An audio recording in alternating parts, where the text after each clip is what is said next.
The third question is quite sensitive and important. In fact, they're all important, but the third one is super important.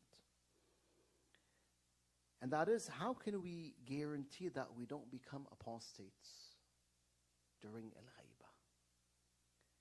See, when we look at the narrations of Ahl al-Bayt, salamullah alayhim, such as the narration that I just mentioned, when you look at the dialogue between Ahmad bin Ishaq and Imam al-Askari alayhi salam, or the narration of Imam al-Jawad alayhi salam, or other narrations, you'll see multiple narrations telling you that most of those who believe in Imam al-Mahdi alayhi salam will become apostates prior to his reappearance. Most of those who believe in him will do what? Will abandon their belief in Imam al-Mahdi. Will become apostates before his reappearance. Here, when we talk about those who believe, we're talking about people who are actual believers or people who are considered to be believers. As in, the general public says, this person's a Shi'i. He follows the sect of Ahl al-Bayt, alayhim as-salatu was-salam. Long story short, the traditions say before the reappearance of the Imam, most of those who believe in him or claim to believe in him will abandon their faith in Sahib al-Zaman. And one reason why they might do so is loss of hope. The occultation will be long, and so possibly, as they keep on waiting for their Imam, at a certain point, many of them will lose hope and they'll give up. So the question is, how can we guarantee that we don't become apostates? How can we guarantee to protect ourselves from apostasy? Well, here we go back to what Imam al-Askari mentioned.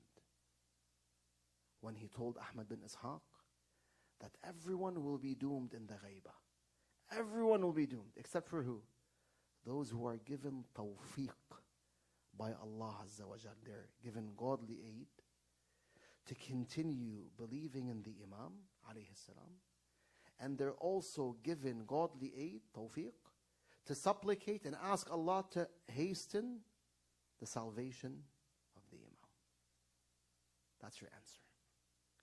So, if I want to remain on the straight path, if I want to protect myself from apostasy, number one, I need to supplicate for his reappearance. Simply saying, Allahumma ajjil li waliyyika al-faraj. Ya Allah, hasten the reappearance of Sahib al-Zaman. That simple yet important dua helps you maintain your faith in the Imam alayhi salam. Maintain your faith in the truth. Do you know what that means? It means that this dua is the fuel that you need to keep the fire of faith ignited. I'll repeat. It's the fuel that will keep the fire of faith ignited in your heart. But Imam al-Askari mentioned something else as well. He said that everyone will be doomed except for those who are given tawfiq, they're given godly aid, they're supported by Allah to continue believing in the Imam alayhi salam. And here a question comes to mind. Tayyib, Allah subhanahu wa ta'ala is all generous, right? He's all generous? Is he the guide? Is he al-Hadi, the source of guidance? Does Allah mind guiding every single human being? He doesn't. He doesn't mind guiding everyone. Then why is it that some people are guided and others are not?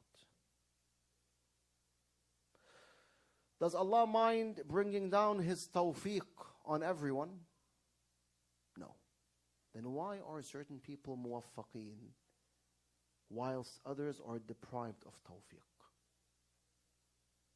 This goes back to who? To Allah. And Allah's decision goes back to the human being's behavior.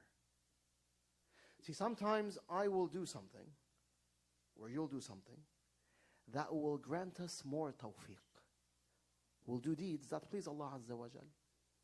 You, for example, respect your parents. You serve them. That's a deed Allah loves.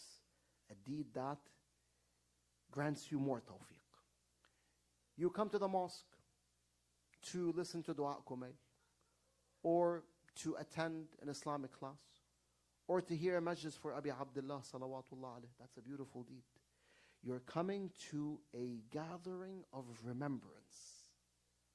And that gives you what? That grants you more tawfiq. You look after the orphans. You look after the needy. You help someone in need. These kinds of deeds grant you more and more tawfiq. This is why we tell, the mu'minin and mu'minat, that they should come to the majalis, to the gatherings of remembrance. Even if a person,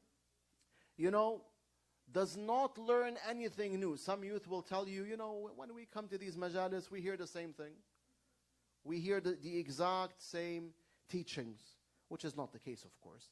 But I want to suppose that when you come, you hear the exact same things or teachings that you've heard before. Coming to these gatherings of remembrance has multiple positive, multiple beautiful effects. One of them is what? Granting you more tawfiq. Whereas sometimes I might commit a grave sin which will deprive me of tawfiq or some forms of tawfiq. Or I might sin excessively to the point I deprive myself of tawfiq. I'm not saying, of course, that as soon as we slip, as soon as we disobey God, Allah Ta'ala gives up on us. Allah abandons us. No. Allah Ta'ala is sabur. He's very patient. And He gives us many chances, countless chances to come back to Him before it's too late. But again, sometimes the human being does certain deeds that deprive him of tawfiq. So I believe now we understand what is needed to preserve our faith in Imam al-Mahdi alayhi salam. Let me reread the statement of Imam al-Askari.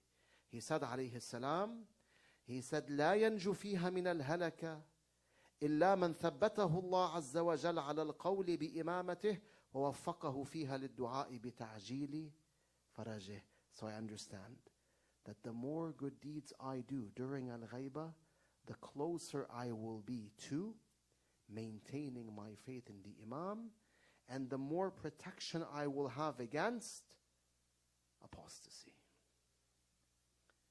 So if you want to be from those who continue to believe in the Imam, even if thousands start disbelieving in him, that's what you need. Perform as many good deeds as